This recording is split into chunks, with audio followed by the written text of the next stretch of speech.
Hello everyone. In this video, we are going to talk about whether to consider a given molecule or ion as aromatic or anti-aromatic or non-aromatic. If a molecule has to be aromatic, it has to obey four different conditions. Number one, it has to be cyclic. Number two, it has to be planar. Number three, it has to be conjugated. What we mean by conjugated is we should be able to write resonance structures.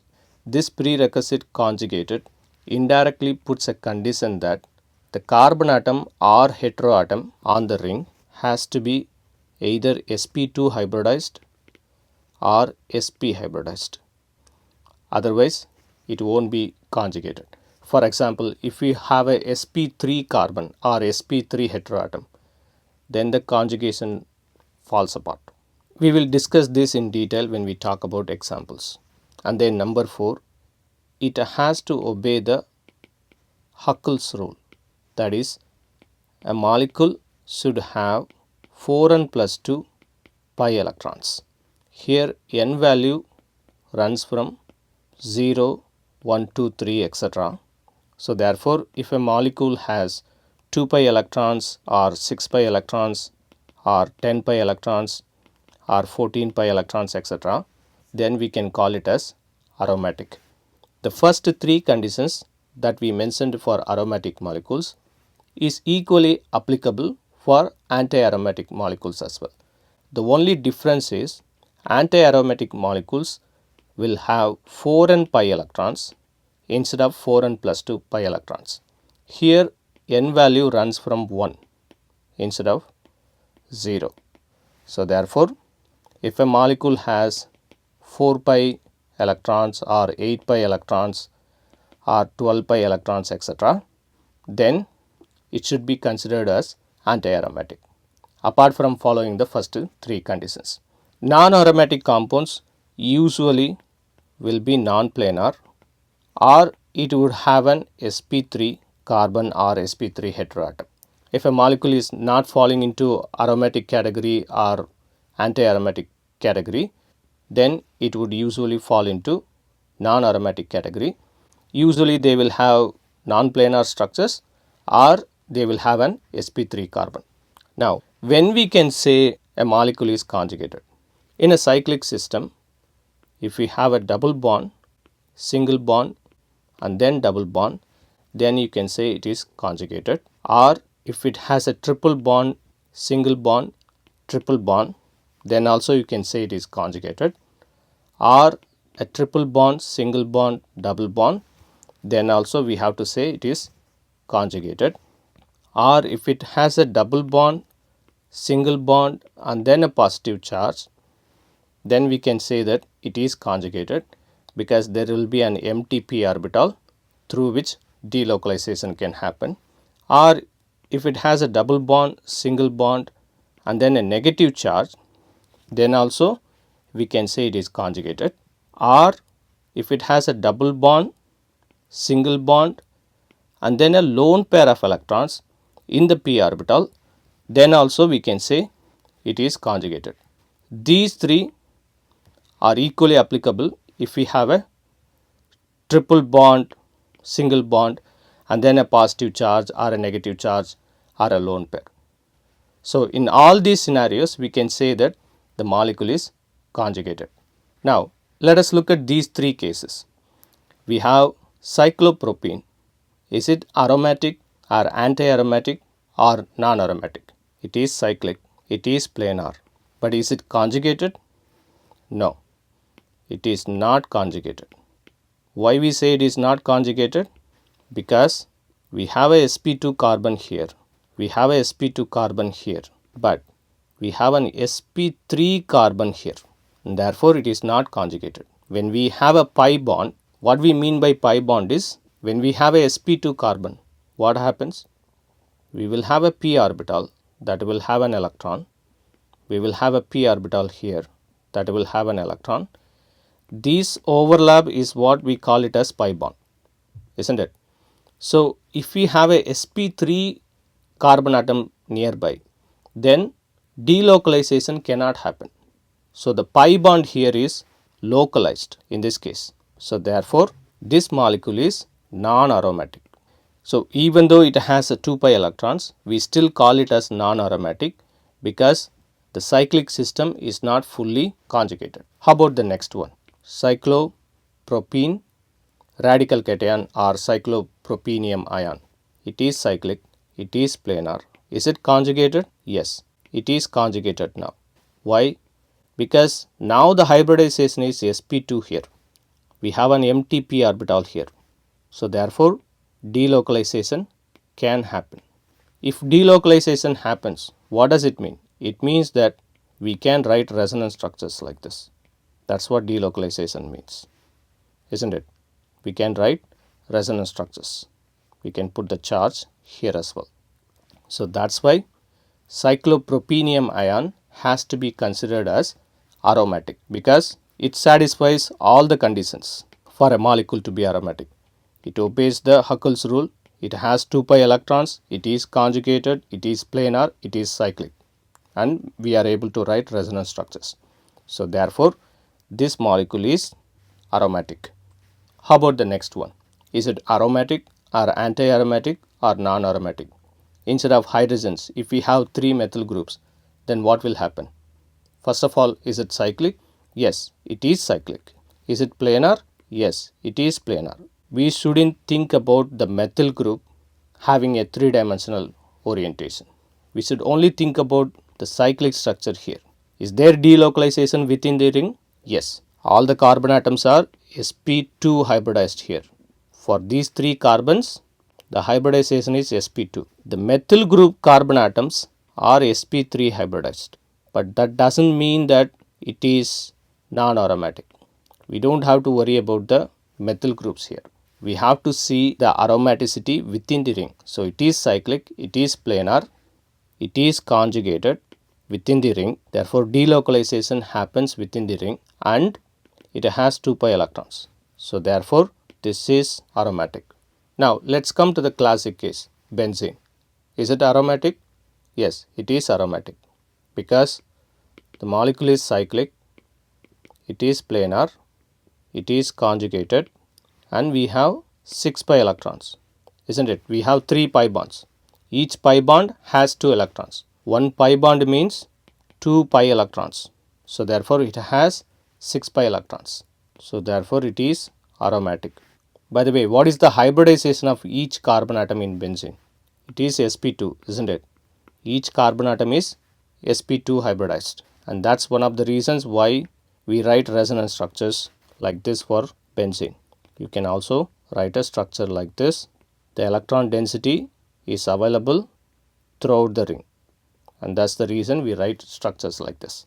Because both of them are major contributors and that's why we write this structure. How about now? We have cyclopentadiene. We have cyclopentadiene cation and cyclopentadiene anion. Which one is aromatic? Which one is non-aromatic? Which one is anti-aromatic? Are they cyclic? Yes, it is cyclic. Are they planar? Yes, they are planar. But are they conjugated? No. That's where the difference comes in. Here, this carbon atom is sp3 hybridized. And this means that it is not conjugated. Rest of the carbon atoms are sp2 hybridized. But this carbon atom in particular is sp3 hybridized. And therefore, this is non-aromatic. It doesn't matter how many pi electrons it has. Once you see a sp3 carbon, you can clearly point out that molecule as non-aromatic. How about cyclopentadiene cation? Here we have a empty p orbital now. So therefore, delocalization can happen throughout the ring. So it is cyclic, it is planar, it is conjugated and it has 4 pi electrons. So therefore, this molecule is anti-aromatic. How about anion? It is cyclic, it is planar, it is conjugated because negative charge means this p orbital has a lone pair of electrons that can participate in the delocalization process. So this means it has 6 pi electrons. Therefore, it is obeying the Huckel rule. Therefore, cyclopentadiene anion is aromatic. By the way, what is the hybridization here at this place? What is the hybridization of carbon that is holding the negative charge? Is it sp2 or sp3 or sp? It is sp2, isn't it? Two sp2 hybrids participate in the carbon-carbon bond and one sp2 hybrid participates in the carbon-hydrogen bond. It is the p orbital that holds the lone pair of electrons. Whenever you have a negative charge, it means that we have a pair of electrons. So that participates in the delocalization process. So therefore, it is aromatic. How about now? Cyclobutadiene. It is cyclic. It is planar. It has 4 pi electrons. It is conjugated and therefore, this is anti-aromatic. Each carbon atom here is sp2 hybridized. How about cyclooctatetraene? Here also each carbon atom is sp2 hybridized. But is it anti-aromatic? No, it is not. It is non-aromatic. Why? Even though each carbon atom is sp2 hybridized, the molecule is non-planar. It assumes a tub shape. This molecule is non-planar. On paper, we write it as a cyclic structure, but in reality, this molecule is non-planar. It has 8 pi electrons, but because the molecule is non-planar, we can't call this molecule as anti-aromatic. We have to call it as non-aromatic. How about tropylium cation? Here the hybridization is sp2. Molecule is cyclic. It is planar. It is conjugated. We have 6 pi electrons and therefore it is aromatic. We have 4 different heterocyclic molecules: pyridine, pyrrole, furan and thiophene. So which one is aromatic, which one is anti-aromatic, which one is non-aromatic? Now what happens? So in the case of pyridine, it is cyclic, it is planar. Now do we have 6 pi electrons or 8 pi electrons? It has 6 pi electrons. This lone pair that is there outside doesn't participate in the delocalization process. By the way, what is the hybridization of nitrogen here? It is sp2. So where the lone pair is right now? Is it in the sp2 hybrid or in the p orbital? It is in the sp2 hybrid. This lone pair is there in the sp2 hybrid. That's the key difference that you need to understand.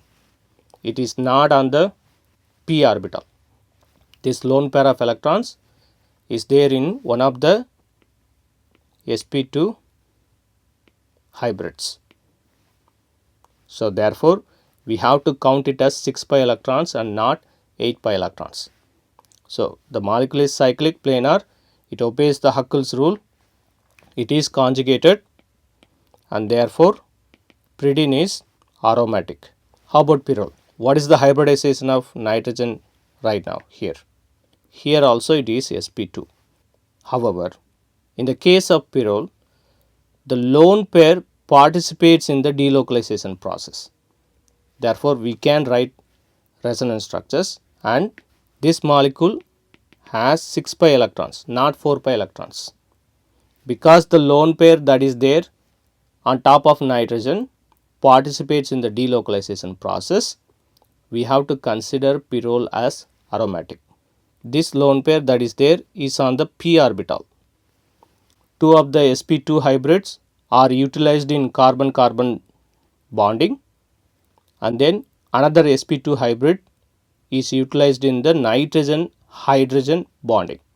So it is the p orbital here that holds the lone pair of electrons in the case of pyrrole, whereas in the case of pyridine, it is one of the sp2 hybrids that holds the lone pair of electrons. That's the key difference you need to understand. So therefore, pyrrole is cyclic, planar. It has 6 pi electrons. It is conjugated and therefore it is aromatic. Now we have 2 lone pair of electrons in furan. Now what happens? In this case, this lone pair is outside. The lone pair that is there on the inside the ring that participates in the delocalization process. So therefore, this molecule also has 6 pi electrons, not 8 pi electrons. One is outside, another is inside. The lone pair that is there on the outside doesn't participate in the delocalization process. That's what you need to understand. So it is cyclic, it is planar, molecule is fully conjugated.